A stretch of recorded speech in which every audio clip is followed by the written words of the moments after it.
Kangaroo के पेट में एक थैली होती है जिसके रूप में जाना जाता है।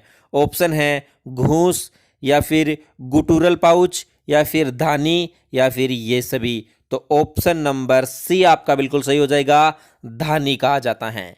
अगला क्वेश्चन है, रात में पौधे ग्रहण करते हैं और छोड़ते हैं, क्या ऑक्सीजन ग्रहण करके कार्बन डाइऑक्साइड छोड़ते हैं, या फिर कार्बन डाइऑक्साइड ग्रहण करके ऑक्सीजन छोड़ते हैं, या फिर ऑक्सीजन ग्रहण करके कार्बन मोनोऑक्साइड छोड़ते हैं, या फिर कार्बन मोनोऑक्साइड ग्रहण करके ऑक्सीजन छोड़ते हैं? तो आपका बिल्कुल सही आंसर हो जाएगा ऑप्शन नंबर ए, ऑक्सीजन ग्रहण करते हैं और कार्बन डाइऑक्साइड को छोड़ते हैं रात के समय पौधे। समझ गए? बात करते हैं अगले क्वेश्चन की। समान आणविक सूत्र वाले लेकिन विभिन्न संरचनात्मक सूत्रों वाले अणु कहलाते हैं, सकारात्मक, आइसोटोप, परमाणु क्रमांक या फिर जनअंक? तो आपका सही आंसर हो जाएगा परमाणु क्रमांक, ऑप्शन नंबर सी बिल्कुल सही हो जाएगा। देखिए अगला क्वेश्चन, निम्न में से कौन ध्वनि के लिए सही है? क्या ध्वनि निर्वात के माध्यम से यात्रा नहीं कर सकती, या फिर ध्वनि गैसों के माध्यम से यात्रा नहीं कर सकती, या फिर ध्वनि सरल पदार्थों के माध्यम से यात्रा नहीं कर सकती, या ध्वनि ठोस के माध्यम से यात्रा नहीं कर सकती? बताइए दोस्तों कौन सा ऑप्शन सही है? तो ध्वनि की बात करें तो ध्वनि ए पर जाएंगे, ध्वनि निर्वात के माध्यम से यात्रा नहीं कर सकती और सभी माध्यम से ध्वनि यात्रा कर सकती हैं। चलिए अगला क्वेश्चन देखिए, सामान्य तौर पर धूमकेतु की कक्षाएं होती हैं तो किस तरीके की होती है? ऑप्शन देखिए, दीर्घवृत्ताकार, अत्यधिक अंडाकार, परिपत्र या फिर अणुवर्त आकार का? तो ऑप्शन नंबर बी बिल्कुल सही आंसर हो जाएगा, अत्यधिक अंडाकार होती है धूमकेतु की कक्षाएं। नेक्स्ट क्वेश्चन आपकी आंखों के सामने है, कौन सा अधात्विक तत्व कमरे के तापमान पर तरल होता है? बहुत इजी क्वेश्चन है, सबको आता होगा। ऑप्शन देखिए, ब्रोमीन एक अधातु तत्व है, क्लोरीन या फिर फास्फोरस? तो सही आंसर हो जाएगा ऑप्शन नंबर ए, ब्रोमीन। चलिए नेक्स्ट क्वेश्चन, पानी का घनत्व है तो पानी का घनत्व कितना होता है? ऑप्शन देखिए, 1 ग्राम प्रति सेंटीमीटर या फिर 1.5 ग्राम प्रति सेंटीमीटर या 2 ग्राम प्रति सेंटीमीटर क्यूब या फिर इनमें से कोई नहीं? तो ऑप्शन नंबर ए बिल्कुल सही हो जाएगा, 1 ग्राम प्रति सेंटीमीटर पानी का घनत्व होता है। चलिए अगला क्वेश्चन, पृथ्वी। पहला क्वेश्चन आपके सामने है, रक्त के तरल भाग को किस रूप में जाना जाता है? ऑप्शन है आपके पास में रोंटगन, प्लेटलेट्स, रक्त कोशिका या फिर प्लाज्मा? तो आपका सही आंसर हो जाएगा ऑप्शन नंबर डी, प्लाज्मा। आइए बात करते हैं नेक्स्ट क्वेश्चन की। मस्तिष्क एक हड्डी के मामले में संलग्न है, इसे कहा जाता है? ऑप्शन है आपके पास में डायफ्राम, रीढ़, कपाल, कशेरुकौ? तो ऑप्शन नंबर सी आपका बिल्कुल सही हो जाएगा, कपाल। नेक्स्ट क्वेश्चन आपके सामने है, बिजली के विज्ञान को कहा जाता है? ऑप्शन है आपके पास में वायु विद्या, अंतरिक्ष विज्ञान, चुनाव विज्ञान या फिर फ्लूमिनोलॉजी? तो ऑप्शन नंबर डी आपका बिल्कुल सही आंसर हो जाएगा, फ्लूमिनोलॉजी कहा जाता है बिजली के विज्ञान को। अगला क्वेश्चन देखिए, मर्चेटिया के थैलस के बाहर विशेष संरचनाएं होती हैं जिन्हें कहा जाता है? ऑप्शन आपके पास में तनाकंद, परकंद, स्पोरांगियम या इनमें से कोई नहीं? तो सही आंसर हो जाएगा ऑप्शन नंबर बी, परकंद। नेक्स्ट क्वेश्चन आपकी स्क्रीन पर आपके सामने है, चुंबक का सबसे मजबूत भाग होता है? ऑप्शन है कारनोट, दक्षिणी ध्रुव, उत्तरी और दक्षिणी ध्रुव या फिर उत्तरी और दक्षिणी ध्रुव की मध्यमिका? तो ऑप्शन नंबर सी आपका बिल्कुल सही हो जाएगा, उत्तरी और दक्षिणी ध्रुव चुंबक का सबसे मजबूत भाग होता है। चलिए नेक्स्ट क्वेश्चन, हवा के कारण होता है? ऑप्शन है वायुमंडलीय दबाव में अंतर, वायुमंडलीय तापमान में अंतर या पृथ्वी का घूमना या फिर है पृथ्वी की क्रांति? तो इसका सही आंसर हो जाएगा वायुमंडलीय दबाव में अंतर, ऑप्शन नंबर ए बिल्कुल सही हो जाएगा। चलिए बात करते हैं नेक्स्ट क्वेश्चन की। और वायुमंडल के जल सहित पृथ्वी की पपड़ी पर का लगभग 50% भाग होता है? तो देखिए ऑप्शन पानी का होता है या फिर कार्बन डाइऑक्साइड का होता है या फिर सिलिकॉन का या मिट्टी का? तो ऑप्शन नंबर ए की तरफ जाएंगे, पानी का भाग होता है पृथ्वी और वायुमंडल के जल सहित पृथ्वी की पपड़ी पर लगभग 50% भाग पानी का होता है। चलिए बिना समय गवाए अगला क्वेश्चन देखिए, विटामिन ए की कमी से होता है। ये देखिए थर्ड क्वालिटी का क्वेश्चन है, सबको आता होगा, जिसको नहीं आता वो मान लीजिए अपनी तैयारी जीरो है। तो भैया तैयारी में लग जाओ बिना समय गवाए। चलिए क्वेश्चन देखिए, विटामिन ए की कमी से कौन सा रोग होता है? ऑप्शन देखिए, रक्तौंधी, सूखा रोग, पाजी या फिर बाल झड़ना। तो ऑप्शन नंबर ए बिल्कुल सही हो जाएगा, विटामिन ए की कमी से रक्तौंधी रोग होता है। अगला क्वेश्चन देखिए, फकीरों को शिक्षा देती हुई स्त्रियां, कुरान पढ़ती हुई शहजादी, जहाज आदि के चित्र किस शैली के अच्छे चित्रण हैं? ऑप्शन देखिए, मेवाड़ शैली के,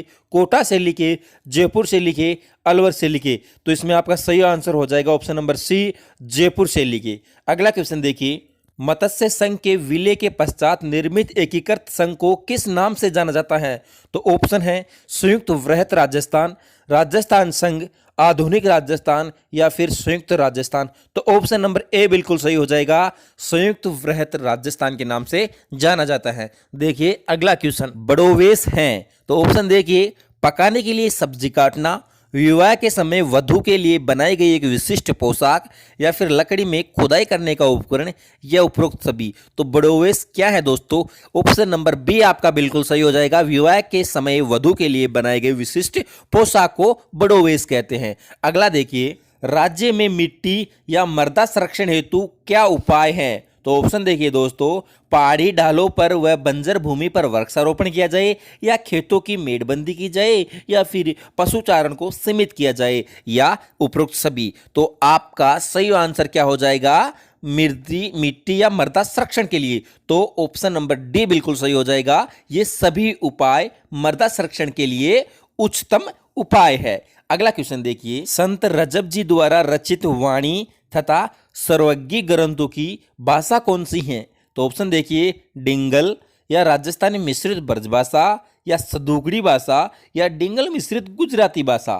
तो ऑप्शन नंबर सी बिल्कुल हो जाएगा, संत रजब जी की भाषा थी सदुगड़ी भाषा। ऑप्शन नंबर सी सही है। अगला क्वेश्चन देखिए, बजेड़ा किसे कहते हैं? तो किसे कहते हैं दोस्तों बजेड़ा? ऑप्शन देखिए, धान की फसल, एक विशिष्ट प्रकार का गोटा या फिर पान का खेत या विवाह की एक रस्म होती है। तो ऑप्शन नंबर सी बिल्कुल सही हो जाएगा, बजेड़ा पान के खेत को कहते हैं। अगला क्वेश्चन देखिए, ताम्रयुगीन संस्कृति की जननी किस पुरास्थल को कहा जाता है? तो ऑप्शन देखिए, गणेश्वर, आहाड़, बेराट, कालीबंगा।